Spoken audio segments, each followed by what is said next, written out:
CRISPR gene editing. What can the platforms learn from each other, and what opportunities are there? So it's my pleasure to introduce Bruce Gibbon and Peter Newman.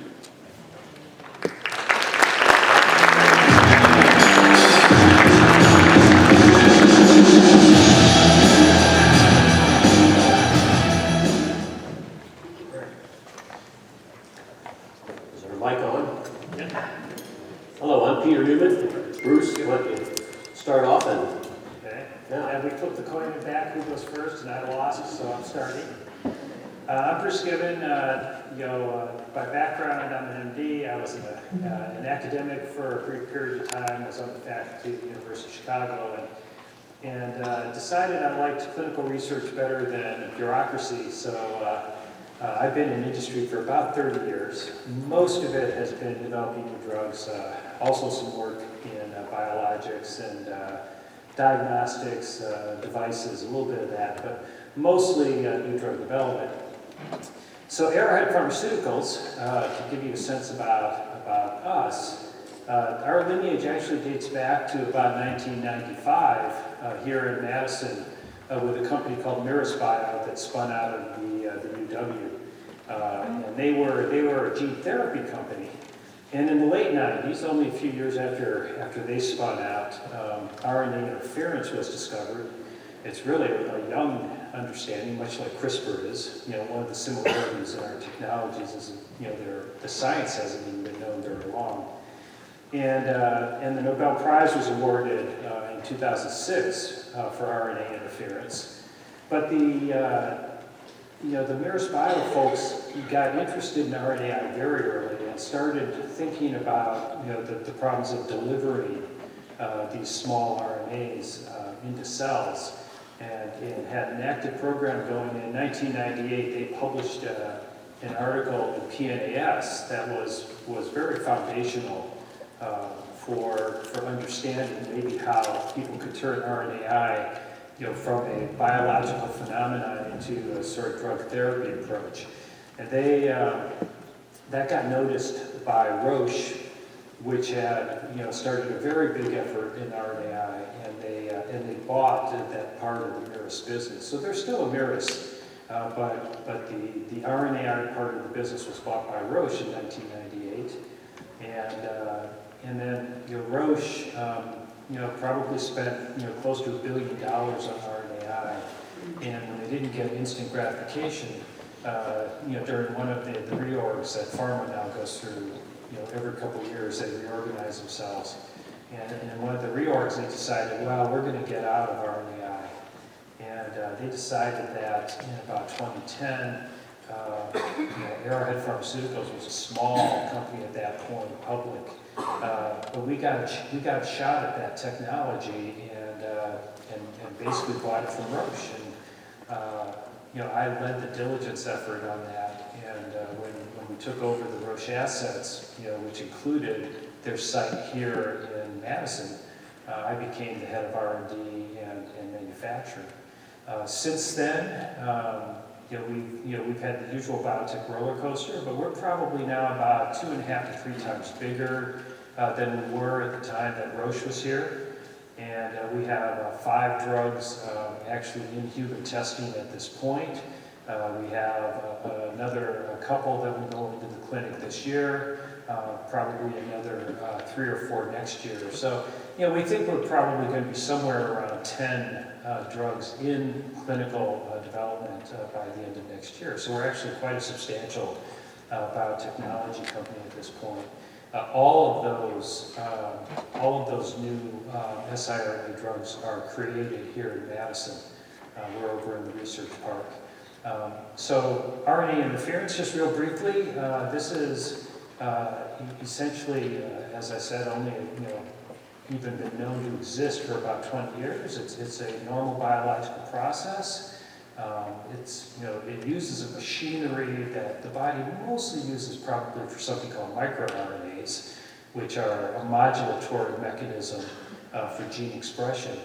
But one of the big differences, when we talk about CRISPR, RNAi, et cetera, is historically drugs tend to impact proteins. So small molecule drugs are trying to impact proteins.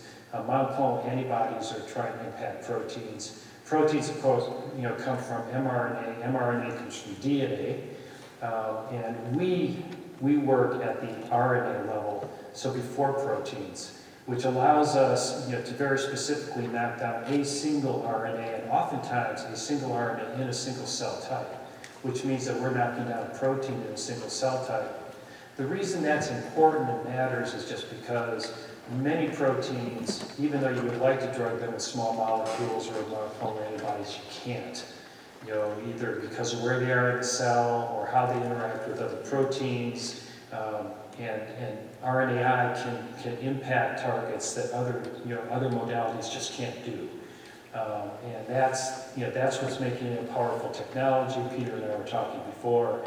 I think if you look some years down the road, we're going to see that a great number of drugs will be, and a great number of targets will be addressed with RNAi. Just like you do with small molecules or monoclonal antibodies, RNAi are now going to be a very important modality. And that's in the near future now. The first drug got approved last year. There'll probably be 2 or 3 drugs approved this year. 5 years from now, we'll probably have something like 15 RNAi drugs in the market, and it's just going to go from there and expand. So that's really RNAi. That's what we do. Stand on the shoulders of Bio and Roche, and we're just having more fun than ought to be legal, actually. So Peter, I'll turn it over to you. Well, so we hope to be able to maybe do 5 or 10 minutes each, and then it is our great hope that people will find a runner or a mic and ask us questions, things that they're interested in, things that we might stimulate in your brain to stimulate discussion. But I'm going to talk a little bit about CRISPR, and before that I'm going to talk about the difference between CRISPR and RNAi. So as Dr. Gibbons said, a lot of drugs target the cell surface, and they target receptors, or sometimes they get into the cell. And what RNAi does, as he just mentioned, is it gets into the cell and binds to RNA. So the dogma of life is you have DNA, about 3 times 10 to the 8th nucleotides encoding maybe 20,000 or so RNAs, and those each encode specific proteins. And when you have RNAi, you knock out a specific RNA. What gene editing does is it takes advantage of the ability to cut the DNA at the gene level. And there were some original techniques used for editing genes called talins, and then there were zinc finger nucleases, and these were all proteins that would bind to DNA sequences and then cut the DNA there, so you could knock out genes, because when a piece of DNA is cut, the cell thinks that's an emergency. It doesn't like that, and so it has a bunch of repair mechanisms, and it usually has a few nucleotides and fills it back in really quickly. But it does it in an imprecise way, in such a way that the gene will no longer faithfully make a protein because some extra nucleotides got added. And up until this thing called CRISPR, there was no really good faithful way to easily cut the genome exactly where you wanted to cut it and repair it the way you wanted it to be repaired. And the history of CRISPR is really fascinating. There was a guy named Francisco Mojica, and he was a graduate student in the mid-90s, and he was walking around the salt mines of southern Spain on the Mediterranean. And his job as a graduate student was to sequence the genome of archaea. I don't know how many of you know archaea, but you know there's bacteria. Archaea are before them, and they've been around for about 2 billion years. And he started sequencing the genomes of these archaea, and he found that there were a bunch of repeats in their genome, and published it in an obscure journal. And then he kept working on these things, just to show you the power of basic science that doesn't really know where it's going. And later he found out, several years later, that these sequences weren't actually part of the archaea genome. They were part of bacteriophage, which are viruses that infect bacteria. And he wondered what the heck a bunch of bacteriophage was doing inside of these archaea. And then people started discovering that these sequences were also repeated in some bacteria. And it turns out that it's an ancient immune system discovered by life about 2 billion years ago, where an archaea or a bacteria would have an invading piece of DNA from a virus, a bacteriophage that invaded it, and it would chop up the genome, protect itself, so that it wouldn't just make more viruses. And it took all those little pieces and it put them in its genome in a cluster. And the cluster, am I like, okay?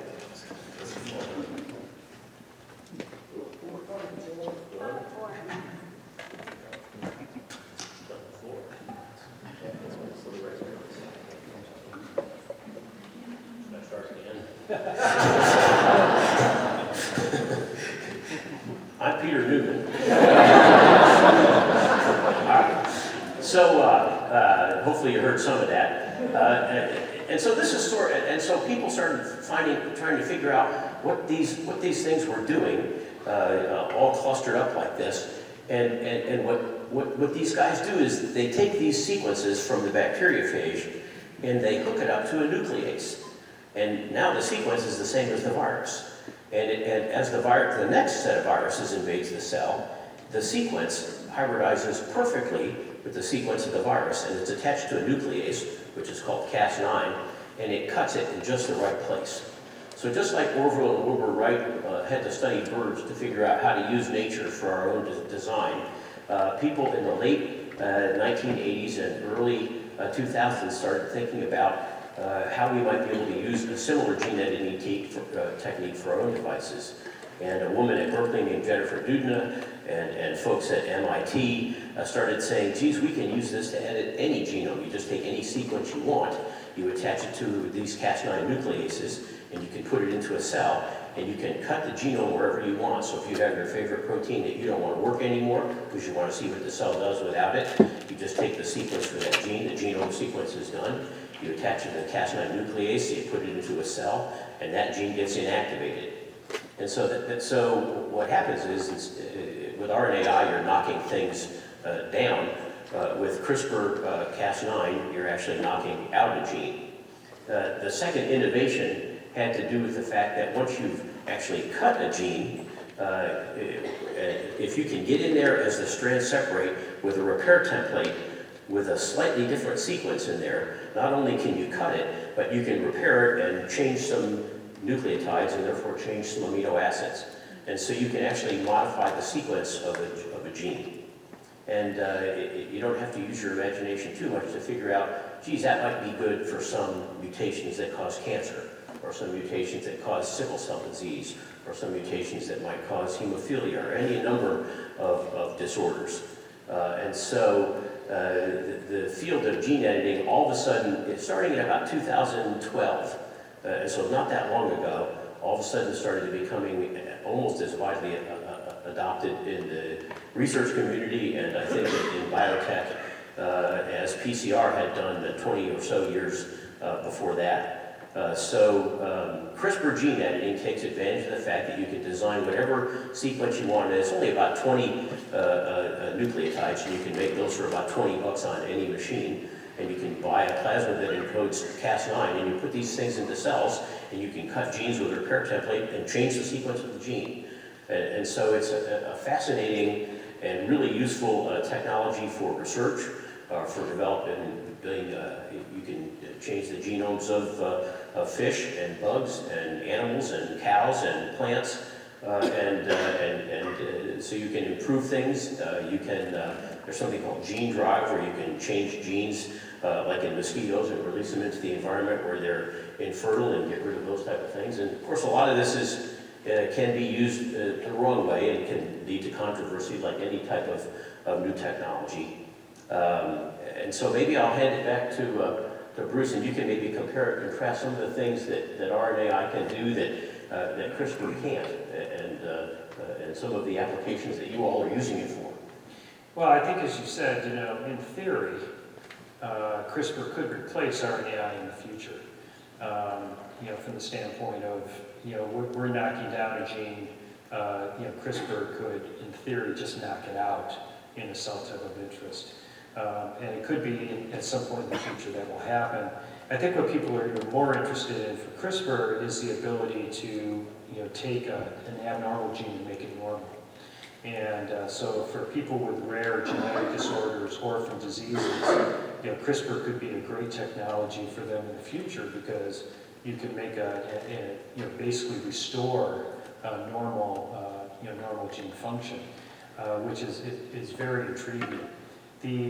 The interesting thing about technologies like RNAi and CRISPR is how hard it is to actually bring them into the human, into intact humans for treatment.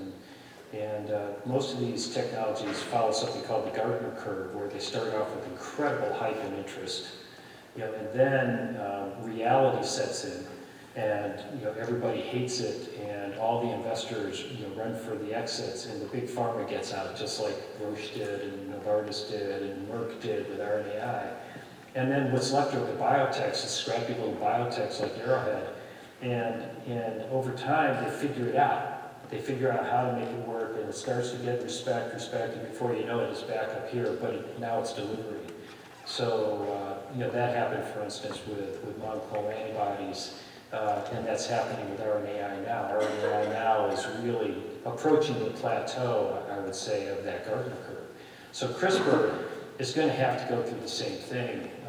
Right now, it's really being hyped, but I think that the safety questions of if it gets it right 99% of the time, but it gets it wrong 1% of the time, and you've edited the human genome, you can be, depending on where that mistake is happening, you could be turning it on an oncogene or something.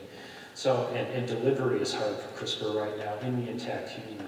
So I think what's going to happen with CRISPR, I think it is up here, I think it is going to go through a difficult stage, yet to come. But then I think it will get solved, and I think it will get figured out, and it will, climb back up that curve. So I think the initial translation for CRISPR will be probably outside the body. So, editing white blood cells, lymphocytes outside of the body, like we do with CAR T, for cancer. And because then if a mistake is made, it's probably not going to be a permanent mistake. And I think we're going to see that, for a while before somebody starts trying to edit a gene in the liver, for instance, where if you make a mistake, you've got to, you have an organ that's hard to get to, you have a cancer that you don't know is there, et cetera. So CRISPR is probably going to go through that same Gardner curve, I would predict. I think investment in CRISPR now, may lead to tears in the not so distant future, but then I really do believe they're going to resolve these issues, and it will take its place alongside monoclonal antibodies, small molecules, and RNAi is a very, very important thing. There are a lot of people that are worried about, of course, eugenics, and people wanting to edit somebody's eye color, somebody's hair color, maybe even other things. So they're also going to really have to figure out the ethics. Whereas I think RNAi is not permanent, and you could stop at any time, and the protein will come back. You're not changing the genome. So it's going to be inherently considered inherently less safer than a permanent change, and less prone to potential abuse. And I think the scientific community learned a lot with gene therapy 20 years ago, which also followed the Gardner curve, and is now becoming a bit more accepted as well. So I would estimate CRISPR will go through that. Very powerful technique in the lab, very powerful, and really it's going to be widely used in the lab for sure. It's going to take longer for humans, I think. Yeah. Well, let me just mention, I think you're right relative to human therapeutics, but it's become immediately useful in research, in generating animal models of disease that you can test therapeutics on. It's been immediately useful in livestock and plant engineering. And so I work at a place in Milwaukee called the Blood Research Institute, and it's the Blood Research Institute of a not-for-profit company called Versiti, which also has a series of blood banks and blood centers. And one of the things Versiti does is it not only collects blood and hands it out to the community after a lot of testing, but they provide a lot of specialty diagnostics. And as you might guess, when people get blood or bone marrow cells, they have to be matched. And the antigens are sometimes numerous and complex. And alleles and antigens differ from one person to another, often by just a single amino acid and a protein here or there that makes then a different shape of a protein on the surface that functions, but when given to somebody else can stimulate an immune response. So one of the things that in my laboratory that we're using CRISPR for is we're taking stem cells, usually induced pluripotent stem cells, and editing those genes and then differentiating them into red cells or white cells or platelets. Before we differentiate them, we grow these iPS cells up. We edit their genes so that we can make banks of patient-matched cells, which are immediately useful for diagnostics. And you can make rare antigens and rare blood types that are really unavailable in the human population that are immediately useful for diagnostics. And so if we happen to edit some other gene, we don't care. We just want a cell that has the right type of patient-matched antigens on their surface. And so that's an immediate application. And folks are using them in very clever ways. You know, one example is you want to use organs for a transplant, and there aren't enough human organs available. And so people have been trying to use organs from related animals, like pigs. But pigs happen to have in their genome a whole bunch of retroviruses that can come out when they're stressed and cause a problem. And so there are folks that have gone into the pig genome and inactivated with CRISPR all 57 retroviruses, and now the organs are safe. So people are starting to use gene editing in very clever ways. I mean, there are outlandish things, like you say, change eye color. I don't think anybody's really interested in that. But there are people interested in finding out how you might be able to turn an elephant back into a mammoth. So, and that could be kind of interesting too. We only have a limited amount of time up here. So I think both of us, we can't see you all that well, would enjoy any comments or questions that you have about the technology or its uses or where it's going or how you might be thinking of it. So if you'd like, raise your hand or go find a microphone. Are there runners out there to run mics to people? Yeah. That's good. Yeah. Yeah, use a mic. Yeah. Thank you both very much for the discussion. I guess this question is probably more for Peter in the discussion about ethics relating to CRISPR. In your role as Director of Research at an organization, where do those discussions of ethics occur? How do you, in your role, envision your organization participating in those discussions versus just reacting to kind of the findings of those ethical debates and outcomes? Yeah, well, at my particular organization, we're not trying to edit the human genome in humans. And so we have no ability to do long-term effects.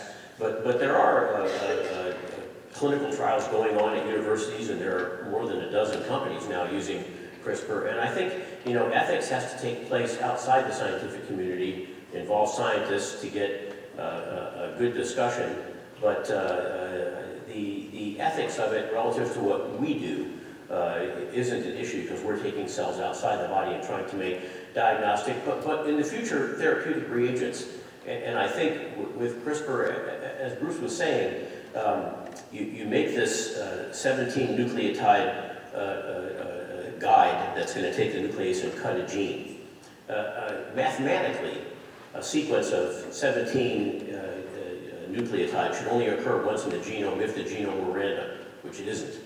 And so the off-target effects, I think, for both of these technologies can be a concern. In the early days of gene therapy, like Bruce was saying, people started to modify genes, and they find out that somewhere else far away in the genome, something else got altered, and it turned on a cancer gene, and there were people who got leukemias as a result of the gene therapy. So the risk-to-benefit ratio, I think, for any of these type of technologies, whether it be RNAi or CRISPR or gene therapy or immunotherapy, is something that you have to gauge relative to the safety of the technique and the severity of the disease. If something's going to be fatal at the age of 8, you're probably going to take a little bit more risk than something that might be convenient to fix. So I think those are some of the discussions.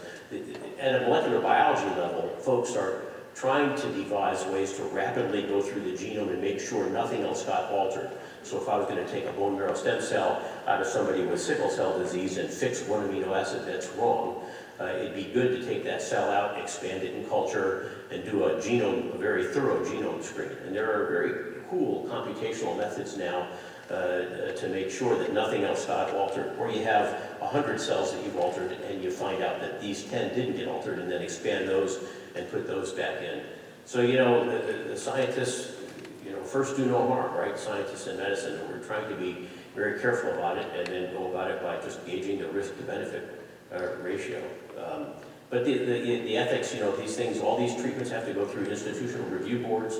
They're made up of lay people, people from all walks of life, and they ask all these very types of hard questions, which all have to be answered carefully before they're implemented as therapeutics. Yeah, and I would say, my comments about worrying about eugenics, for instance, I'm not really worried in the U.S., because we've really been thinking about this hard for the last 25, 30 years. Really, when we began to be able to, reasonably sequence the genome and truly understand genetics better, people immediately started worrying about this, thinking about this. I'm a little more concerned, about outside the U.S., where Europe is fine, of course, but you get to Asia, for instance, and they're not as systematic and careful in some places about some of these things, and that's where I worry a little more about the lack of control in sort of the bioethics piece of this. Just to be clear, I'm not talking about the U.S. Well, and in fact, most traits are influenced by about 1,000 genes, and so the ability to do something like that is really almost impossible. On the other hand, you can do with all good intentions to try and cure a gene defect and inadvertently make a mistake somewhere else, and that's where I think the ethics and the oversight has to happen. Other questions? Yeah. There's a mic running your way. Hi, thanks for the great talk. We are a gene editing company based in Boston, and last year we made almost 2,000 mice and rat models using CRISPR-Cas9 technology. And many pharma companies, every single biggest research university, including University of Wisconsin, Madison, they're our clients. And one of the biggest question that everyone asks, and almost every single client, is about the IP issues. That is, and because of the ongoing legal battle between MIT and California. So, what your thoughts are on that? I have a thought, but go ahead. No, why don't you? So the question is that people out in Berkeley and folks at MIT, Dr. Zhang, both filed patents on the use of the technology to edit human genes, because, like I said, Dr. Mojica was looking at archaea, but now the application of this to humans is something that has been patented by a couple institutions. And so, the purpose of a patent is to prohibit anybody from making, using, or selling something without a license. And I think what that means is just like PCR, they could have prohibited its use, but if you're in it for the right reason, you patent something, and it's an agreement with the government to say, if we give you patent protection, you'll make it publicly available. And that's supposed to be the goal. And so if you make these animals and then approach these companies and obtain a license, it'll add something to the cost of a drug or a therapeutic or a diagnostic cell or a mouse. But I think all these people who patented these things and make them want to see them get put into widespread use. And so I'd say that the impact is probably going to be economic, and that there's going to be a licensing fee attached to the actual mouse that you made. You're just going to have to add to it. We'll have to do the same thing with some of the cells. We've made mice too. If you're just using them for research use, these companies usually don't care. As soon as you commercialize it, and there seems to be money at the end of it, then you get a letter. And then you just go through all the channels, which take months and months through the lawyers, and obtain a license so that you can make these things available. So I guess that, other thoughts? Well said. Okay. Hi, yeah, I was just wondering if you could talk, you mentioned some challenges related to the delivery of these therapeutics, potentially to humans, and how they might be different from each other, that sort of thing. I think Bruce has thought a lot about that. Yeah, so, delivery is important, and, for RNAi, that, really was the dominant theme, or one of the dominant themes in the first decade, and delivery challenges had a lot to do with the sort of fall in the Gartner curve. That and probably stimulating the innate immune system. And it took about a decade to figure out how to get around that. So, the leaders in RNAi now, of which there are really two, arguably three, of which we're one of them, are using a direct conjugation approach now. So no nanoparticles. We conjugate the double-stranded RNA directly to a ligand that is targeting an internal internalizing receptor. And what that gives us is a lot of specificity to cell type. So we're not delivering to cell types we don't want to deliver to, which is really helpful. And by avoiding nanoparticles, nanoparticles look a lot, to the human immune system, like viruses and fungi, and they don't like them. So all these complex liposomal systems and things that are very common in academia. Academia is discovering new nanoparticles all the time, but they're usually not a great thing to do in human disease treatment. So the challenge right now for CRISPR is how to deliver CRISPR, and my understanding is most of what people are thinking of at this point is probably viral delivery systems. And of course, the problem with virus, you can only deliver it once, so if it doesn't work the first time, you probably can't do it again with that virus at least, because you get immunity to it. And then payload side, right? You're right. How much you can package inside that virus is the other big challenge so far that I understand. Well, with gene therapy, of course, the size of the gene matter. Absolutely. With CRISPR, it's the same enzyme. It's Cas9. It's in a plasmid. You put in a small guide RNA, and you usually put these things inside the genome of a lentivirus or something, and you can deliver it just like any type of gene therapy. But getting it into a cell that's accessible is a big deal. So if you have to get it into the middle of the liver, it's a little bit tougher than getting it into the bone marrow where everything's percolating around all the time anyway. So the target will make a difference. Yeah, so I do think, I am not a CRISPR expert, but from the outside looking in, I think CRISPR's two big challenges are, getting it delivered, to the right place, and as you said, diffusely in the tissue, which is normally what you're going to want to do. One, two, having absolute fidelity, is the other big piece, I think, of CRISPR. And I think those are the two things that are going to really, and then the regulatory challenges that come along with those, of which they're significant. I think we only have another couple of minutes, so we can take one last question. Anybody else out there have something they want to discuss or ask about?